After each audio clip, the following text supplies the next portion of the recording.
Всем привет, с вами Богдан Ко. В этом видео пойдет речь о полезных приложениях для вашего iPhone. Ну что ж, не будем тянуть, начинаем.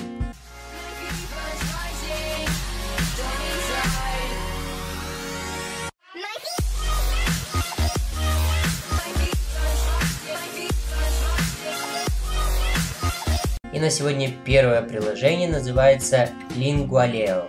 Приложение для изучения английского языка. Учи слова на тренировках, выполняй упражнения на грамматику, смотри лекции с субтитрами и читай статьи на английском. Это отличное приложение как для новичков, как я, так и для людей, которые хорошо знают английский язык. В этом приложении присутствует более 200 лекций, грамматика, тексты, статьи, отрывки из книг. Также оно не требует доступа в интернет и в App Store абсолютно бесплатное. И следующее приложение называется Orpho. Это приложение, которое сможет определить ваш уровень грамматики, а также поможет поднять вашу грамотность на новый уровень и при этом получить удовольствие. В приложении присутствует более 800 слов и подсказки.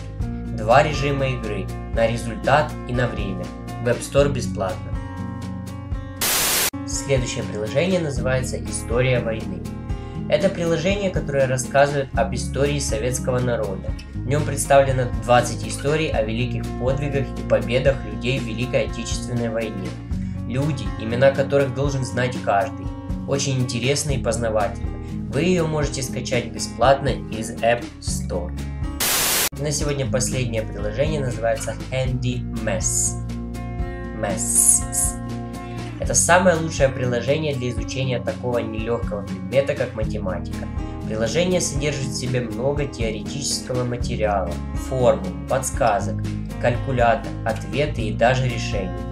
Калькуляторы не только дадут вам правильный ответ, но и распишут вам подробное решение. И это совершенно бесплатно. Всем спасибо за просмотр. Если вам понравилось данное видео, то почему бы не поставить ему палец вверх и не подписаться на мой канал. А с вами был Богдан Ко. Всем бай-бай.